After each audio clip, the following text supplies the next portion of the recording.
Hey, what's up guys? Welcome back to another video, and in today's video we're talking about the best in MMA in 2013.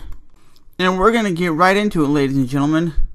So on one hand, you had Vitor Belfort, who was dominating people.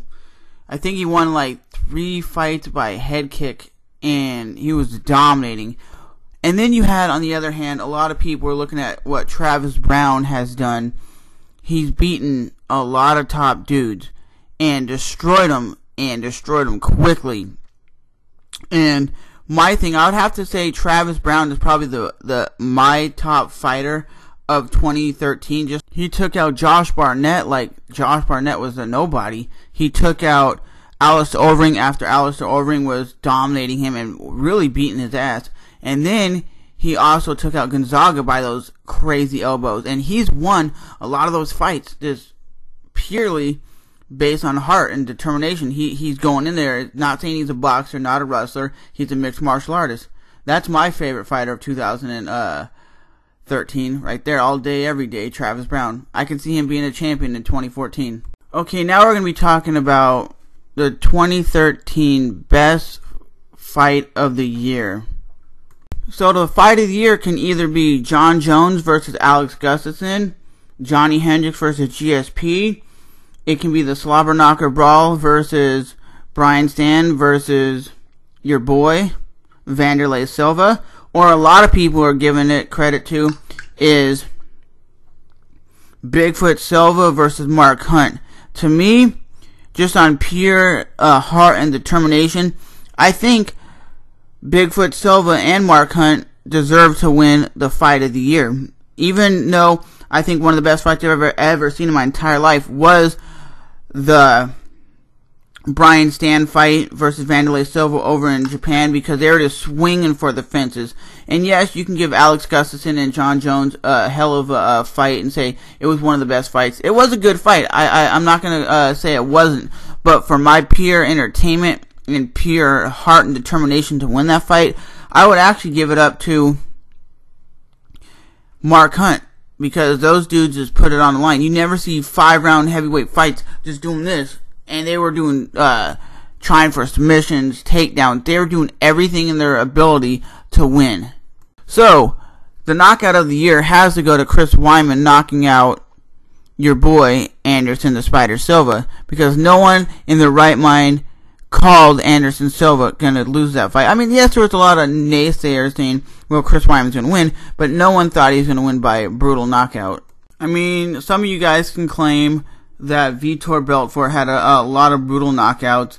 Yes, that is definitely true.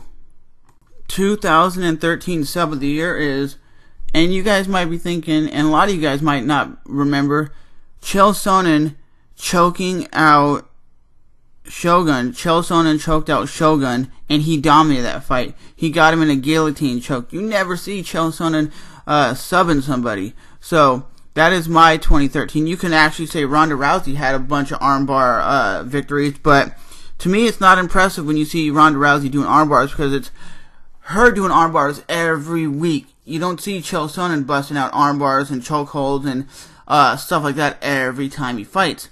And in 2013, it shocked me. He took a Brazilian Jiu-Jitsu black belt and choked him out. Or you can actually say, on the other hand, in 2013, when John Finch got choked out by Josh Berkman in World Series of Fighting, because John Finch has never been choked out in the UFC. Not even top-level Brazilian Jiu-Jitsu fighters such as Damian Maia could choke him out, and Josh Berkman choked him out. So it's in between those two people getting choked out. Moving right along, round of the year has to go to Wanderlei Silva versus Brian Stann. Those two dudes were swinging for the fences. He went back to his Pride days when he was over there. They were just swinging, and everybody was on their feet like, oh my god. It was just one of those things that you wanted it to go the whole 3 rounds. And this is something you never see a lot of. Two dudes just swinging for the fences. And yes, Brian Stann did lose that fight, but he did show that he had the heart and determination to stand and bang and give the Japanese crowd something that they haven't seen since the Pride days. Coach of the Year, Dwayne Lugwood, or is it somebody like the TriStar guy, or is it Greg Jackson? A lot of people are saying Ray Longo is the Coach of the Year because Chris Weidman beat Anderson Silva twice. Really? He didn't really beat him twice. It was a fluke accident in their second fight, and in the first fight, yes, he did beat him, but to me, who else is this dude coaching that is in big time MMA, like the UFC or something like that? You don't have that. So, Dwayne over in Sacramento, California, he's taking alpha male and basically turned that team around and basically giving these guys an opportunity to be good. And these are lighter weight class dudes over there. So, I'm going to have to give it to him, even though you can look at what Greg Jackson's done and accomplished, but this dude, Dwayne Lugwood, if I'm pronouncing his name right, is the Coach of the Year because look what he's accomplished. He took a team that was really a decent team and put him in the forefront of the lighter weight division. Ray Longo, that dude didn't really do much.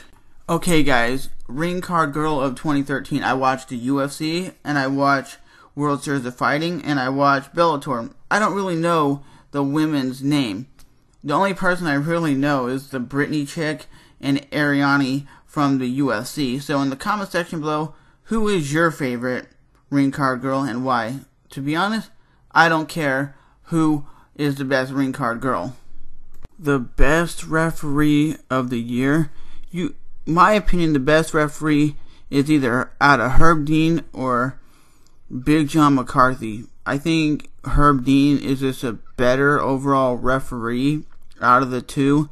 He did referee the Cain Velasquez fight versus JDS, and he did almost step into that third round and stop the fight. But I've never really seen either of these two dudes do really a bad call. So I'm going to give it to Herb Dean, just for the pure fact that he trains mixed martial arts, has his own gym, and to me is always in the know of what's going on in the cage. Some of these referees have no idea what's going on. This one is going to be easy for a lot of you guys. The upside of the year, is it Anderson Silva getting knocked out by Chris Weidman, or so do you guys just think it's the wrestling that's taking out these beasts? You have Johnny Hendricks taking out GSP with his wrestling.